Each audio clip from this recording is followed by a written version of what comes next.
नमस्कार, वंदे मातरम। दोस्तों, स्वागत है आप सबका सैनिक पाठशाला में। आज के वीडियो के 3 महत्वपूर्ण जानकारियों को लेकर आया हूं, जैसे आप बोर्ड पर देख पा रहे हैं। दोस्तों, कई दिनों के बाद सही मायने में एक अच्छी खबर आई है। जी हां, महंगाई के आंकड़े जारी कर दिए गए हैं। अब इन आंकड़ों के बेस पर जुलाई 2025 से हमारा 3% DADR बढ़ना तय हो गया है। जी हां दोस्तों, हालांकि 3% का आंकड़ा बहुत ऊपर का आंकड़ा नहीं है, लेकिन फिर भी पिछली बारी हमारी केवल 2% ही DA में बढ़ोतरी हुई थी। तो ऐसे में 3% की बढ़ोतरी अब पक्की है। वो आगे आपको लाइव कैलकुलेटर में भी समझाऊंगा, और 3% की बढ़ोतरी में हर महीने का पेंशन में आपका कितना बढ़ोतरी होगा वो भी आगे आपको चार्ट दिखाऊंगा दोस्तों। इसके साथ ही साथ क्या आप अनजाने में अपने परिवार वालों से, अपने जीवन साथी से धोखा तो नहीं कर रहे? क्योंकि लाखों का नुकसान उनका हो जाएगा अगर आप खुद जागरूक नहीं होंगे। तो ऐसा ही एक वाकया आपको समझाऊंगा कि कैसे हमारे अनजाने में ही हम हमारे घर वालों से, जीवन साथी से धोखा दे रहे हैं, लाखों का नुकसान उनका करा रहे हैं। आपको इसके बारे में जागरूक होना और जानकारी रखना बेहद जरूरी है, नहीं तो आपके घर वालों को भी नुकसान झेलना पड़ सकता है। इसके साथ ही साथ दोस्तों, आपको यह समझाऊंगा कि PCDA कैसे दोहरा मापदंड अपनाता है। एक ही नियम के बेस पर किसी को ज्यादा पेंशन दे देता है, उसी नियम के बेस पर किसी को कम पेंशन दे देता है। दोहरा चरित्र है PCDA का। इसको भी आगे उजागर करूंगा पेंशन स्लिप PPO दिखा करके, क्योंकि ऐसे मुद्दे हमें उठाने पड़ेंगे ताकि PCDA पेंशनर को सही सही पेंशन दे। तो इन्हीं विषयों को लेकर आगे बढ़ेंगे। आगे बढ़ने से पहले हमेशा की तरह मेरा आप सबसे आग्रह है, ये सामने जो आंकड़े देख पा रहे हैं दोस्तों, अभी भी नॉन सब्सक्राइबर्स जो व्यूअर्स हैं उनकी संख्या 61.2% है। यानी कि इतने परसेंटेज में वो व्यूअर हैं जिन्होंने चैनल के वीडियो को बगैर सब्सक्राइब किए ही देखा है, और 38.8% ही ऐसे व्यूअर्स हैं जो सब्सक्राइबर हैं चैनल के। तो आपने भी अगर अभी तक चैनल को सब्सक्राइब नहीं किया है, सब्सक्राइब करूंगा बाद में करूंगा करके सोच के बैठे हुए हैं, तो सबसे पहले फटाफट से चैनल को सब्सक्राइब कर लीजिए। उसके आगे वीडियोस को देखना कंटिन्यू करें ताकि आपको आने वाले समय में वीडियोस का नोटिफिकेशन तुरंत ही मिल सके। दोस्तों, मैं उनको नहीं बोल रहा हूं जो ऑलरेडी सब्सक्राइब कर चुके हैं, केवल उनको बोल रहा हूं जिन्होंने अभी तक सब्सक्राइब नहीं किया है। तो चलिए अब आगे बढ़ते हैं आज के वीडियो के कंटेंट की ओर। सबसे पहले जो है दोस्तों, एक गलती और लाखों का घाटा आप न करें। ये गलती आप न दें परिवार को, जीवन साथी को धोखा। जी हां दोस्तों, सबसे पहले तो कल मुझे एक वॉइस मैसेज आया व्हाट्सएप में, वो पहले आप सुन लीजिए। दोस्तों, ये एक पेंशनर हैं जिनका आप ये देख पा रहे हैं। ये कई दिनों से मेरे साथ जुड़े हुए हैं। इन्होंने कल मुझे एक मैसेज किया। आप सुनिए मैसेज में उन्होंने क्या बोला है। साहब जी, सत श्री अकाल साहब जी। सर, मैं एक क्वेश्चन पूछना चाहता ਹਾਂ सर। ਸਾਡਾ ਹੁਸ਼ਿਆਰਪੁਰ ਦੇ ਕੋਲ ਪਿੰਡ ਚੱਬੇਵਾਲ ਪੈਂਦਾ ਸਰ ਉੱਥੇ ਦਾ ਇੱਕ ਸਾਡਾ ਸਾਥੀ ਫੌਜੀ ਵੀਰ ਟਰੱਕ ਤੇ ਕਾਰ ਦਾ ਐਕਸੀਡੈਂਟ ਹੋਣ ਕਾਰਨ ਉਹਦੀ ਥਾਂ ਤੇ ਮੌਤ ਹੋ ਗਈ ਸਰ ਉਸ ਦਾ ਮੈਂ ਅਕਾਊਂਟ ਚੈੱਕ ਕੀਤਾ, ਲੇਕਿਨ ਉਸਦਾ DSP ਅਕਾਊਂਟ ਨਹੀਂ ਹੈ ਸਰ। ਕੀ ਉਹਨੂੰ ਕੋਈ ਪੈਸਾ ਮਿਲ ਸਕਦਾ ਹੈ ਜਾਂ DSP ਅਕਾਊਂਟ ਦੁਬਾਰਾ ਬਣ ਸਕਦਾ ਹੈ ਜਾਂ ਕੀ सर कोई ਇਹਦੇ ਬਾਰੇ ਦੱਸਿਓ, पैसा मिल सकता है या नहीं। तो अभी आप सर ने सुना दोस्तों, अब इन पेंशनर को लाखों का घाटा हो गया उनके घर वालों को, क्योंकि DSP अकाउंट है नहीं, और मृत्यु हो जाने के बाद DSP अकाउंट कन्वर्ट नहीं करेंगे बैंक वाले। तो ऐसे में कहीं आप भी इसी घाटे की ओर तो नहीं आगे बढ़ रहे हैं, कहीं आप भी इसी तरीके से परिवार वालों को, जीवन साथी को धोखा तो नहीं दे रहे हैं। क्योंकि आप अगर अपना अकाउंट को DSP में कन्वर्ट नहीं करेंगे तो आपका खुदा ना खास्ता एक्सीडेंटली कुछ मृत्यु हो जाए तो आगे आपके घर वालों को जो 50-50 लाख रुपए मिलने हैं वो नहीं मिल पाएंगे दोस्तों। इसको लेकर के आर्मी हेडक्वार्टर ने भी एक कंसोलिडेटेड गाइडलाइन जारी किया है कि कौन सी बैंक क्या क्या फैसिलिटी DSP में देती हैं। चलिए वो डॉक्यूमेंट आपको दिखाता हूं दोस्तों। ये आर्मी हेडक्वार्टर द्वारा निकाला गया कंसोलिडेटेड गाइडलाइन है। यहां पर जितने भी बैंक हमें DSP की फैसिलिटी देते हैं उनके बारे में पूरा ब्यौरा दिया गया है। मैं मोटा मोटा आपको बता दूंगा, आपको डिटेल्स में पढ़ना है तो आप ये गाइडलाइन मुझसे ले सकते हैं। आप मुझे व्हाट्सएप में मैसेज कीजिए, मैं आपको ये गाइडलाइन भेज दूंगा। और जिन भी व्यूअर्स के पास मेरा व्हाट्सएप नंबर नहीं है वो चैनल को ज्वाइन करें, मेरा व्हाट्सएप नंबर मिलेगा, फिर आप मुझे मैसेज करें, मैं आपको ये गाइडलाइन भेज दूंगा। अब देखिए, ये आर्मी हेडक्वार्टर का अगस्त 2024 को निकाला गया कंसोलिडेटेड गाइडलाइन है कि कौन सी बैंक हमें कितने तक की फैसिलिटी, कितने तक का इंश्योरेंस DSP में देती हैं। यहां पर आप देख पा रहे हैं, personal accident insurance on death of DSP account holder, यानी कि डीएसपी अकाउंट होल्डर का अगर एक्सीडेंटल डेथ हो जाए तो उनको कितना पैसा घर वालों को मिलेगा आप देख पा रहे हैं।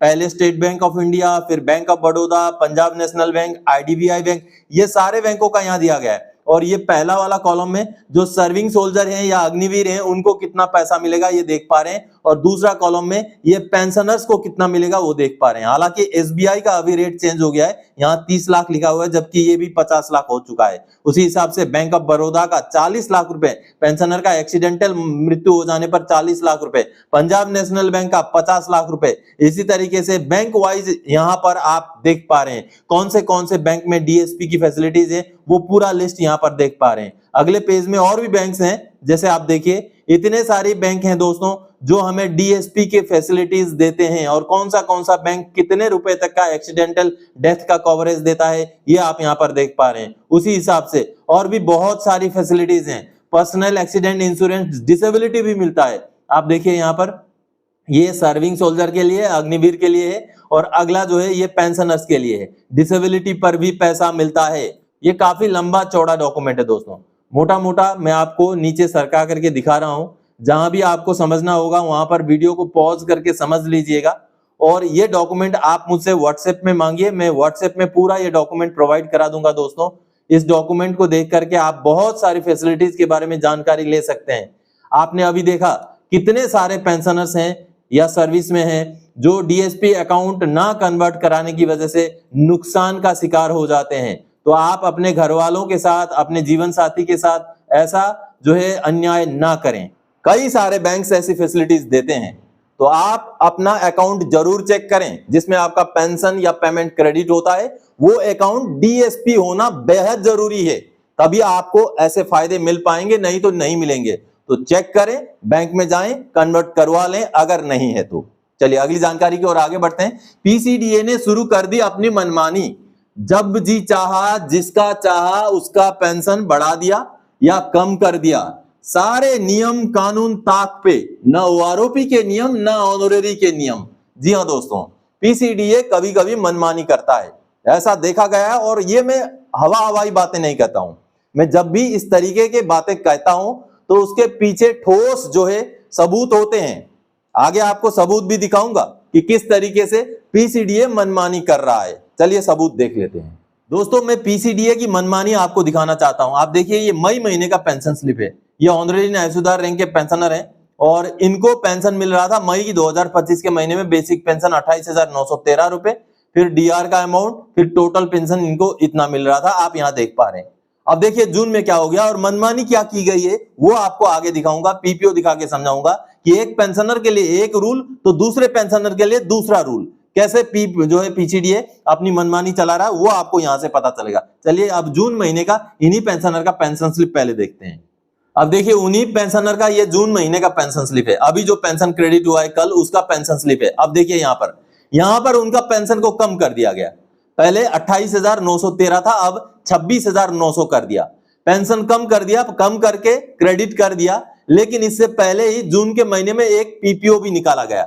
उस पीपीओ को दिखाता हूं, उसके बाद और एक पीपीओ दिखाता हूं कैसे पीसीडीए का दोहरा चरित्र, दोहरा रवैया है वो भी आपके सामने खुलासा करूंगा। दोस्तों ये जो पीपीओ आप देख पा रहे हैं उन्हीं पेंशनर का पीपीओ है जिनका अभी अभी आपने मई और जून महीने का पेंशन स्लिप देखा। अब इस पीपीओ को निकाला गया देखिए 16 जून 2025 को, और इस पीपीओ में उनका बेसिक पेंशन देखिए 28,913 से कम करके 26,900 कर दिया गया है, और जून के महीने में रिकवरी भी ठोका गया है। अब देखिए इनका 26,900 कर दिया गया, और ये जो 26,900 का अमाउंट है ये नायब सूबेदार के 26 साल लेंथ ऑफ सर्विस का अमाउंट है। ठीक है, यहां तक ठीक है, हम मानते हैं, एक्सेप्ट करते हैं कि ये ऑनरेरी नायब सूबेदार हैं, 2006 के बाद के रिटायरी है, तो इनको नायब सूबेदार के बराबर का पेंशन दिया गया है 26,900 रुपया। ठीक है, यहां तक सब कुछ ठीक है। हालांकि ओआरओपी का रूल बोलता है किसी पेंशनर को अगर ओआरओपी के टेबल के पेंशन से ज्यादा पेंशन मिल रहा है तो वो पेंशन प्रोटेक्टेड कैटेगरी में रहेंगे, उनका पेंशन को कम नहीं किया जाएगा, जितना ले रहे हैं उतना ही लेते रहेंगे। ये ओआरओपी का रूल क्लियर बोलता है। यहां पर इस पीपीओ को निकाल करके पीसीडीए ने एक तो ओआरओपी रूल को नहीं माना है, लेकिन फिर भी चलिए और एक पीपीओ दिखा के पीसीडीए का और एक दोहरा चरित्र आपके सामने दिखाता हूं। देखिए ये जो पीपीओ है ये भी ऑनरेरी न्याय सुधार रैंक के ही पेंशनर का पीपीओ है। दूसरे पेंशनर है, ये भी 2006 के बाद के ही रिटायरी हैं। आप देख पा रहे हैं, इनको भी नायब सूबेदार के बराबर का पेंशन लागू है। 25 साल 10 महीना 17 दिन इनका सर्विस है, यानी कि 26 साल का लेंथ ऑफ सर्विस के हिसाब से इनको भी रेगुलर नायब सूबेदार के बराबर का पेंशन दिया जाना चाहिए। अभी थोड़ी देर पहले आपने पीपीओ देखा एक पेंशनर का, लेकिन इनका पेंशन इन्होंने कितने में फिक्स किया है, देखिए 23,750 से 26,738, जबकि उतना ही लेंथ ऑफ सर्विस के लिए दूसरे पेंशनर का 26,900 किया गया। यानी कि जिसका पेंशन कम करना है उसको नायब सूबेदार के बराबर लाके रख दिया। जिनका पेंशन, ये पेंशनर चिल्ला चिल्ला के अपना केस टेकअप कर करके थक गए होंगे, लेकिन इनका पेंशन ओआरओपी में जो ऑनरेरी नायब सूबेदार का टेबल है उसके बराबर किया गया, जो कि 2006 से पहले के रिटायरीज के लिए है।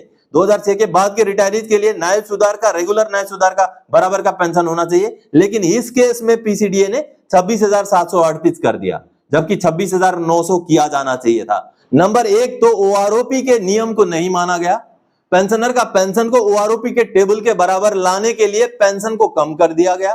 चलिए वो भी ठीक है, उनको नायब सूबेदार का पेंशन के बराबर का पेंशन दिया गया, लेकिन दूसरे पेंशनर हैं उन्हीं के रैंक के 2006 के बाद के ही ऑनरेरी नायब सूबेदार, उनको फिर ऑनरेरी नायब सूबेदार का जो कॉलम है उसके बराबर का पेंशन दे दिया गया। तो ये दोहरा चरित्र क्यों, दोहरा रवैया क्यों? अगर देना था तो दोनों को नायब सूबेदार का पेंशन दिया जाना चाहिए था, और पहले वाले पेंशनर का तो पेंशन कम करने का सवाल ही नहीं है। ओआरओपी का रूल साफ साफ बोलता है कि पेंशन प्रोटेक्टेड रहेगा जिसका अगर ऊपर पेंशन है तो इस तरीके का दोहरा रवैया जो है पीसीडीए द्वारा नहीं अपनाया जाना चाहिए। चलिए अब आगे बढ़ते हैं खुशखबरी, अच्छी खबर की ओर। दोस्तों खुशखबरी, अब जुलाई 2025 से हमारा डीए में 3% की बढ़ोतरी तय है।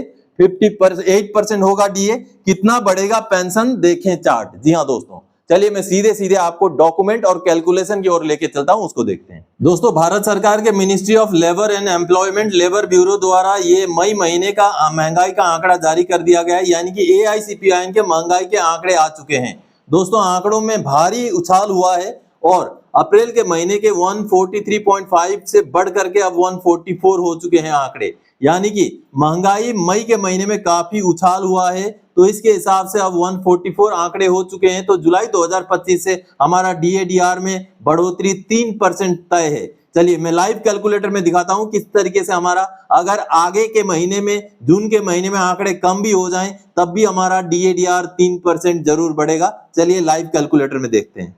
दोस्तों हम अभी डीएडीआर के लाइव कैलकुलेटर में दिसंबर 2024 के आंकड़े 55.99 निकले थे, जिसके बेस पर अभी हमें 55% डीएडीआर मिल रहा है। अब जनवरी से लेके मई तक के आंकड़े आ चुके हैं। मई में आंकड़ों में उछाल है, 144 हो चुका है, जिससे हमारा डीएडीआर अब जुलाई से मिलने वाला 57.85 ऑलरेडी पहुंच चुका है। अब खुदा ना खास्ता जून के महीने में अगर आंकड़ों में मान लीजिए गिरावट भी हो जाता है, 143.5 भी हो जाता है, तब भी हमारा डीएडीआर 58 को पार कर जाता है। यानी कि अब लगभग 99% आप तय मान लीजिए कि हमारा डीएडीआर जुलाई 2025 से 55% से 58% हो जाएगा, यानी कि 3% की बढ़ोतरी तय है।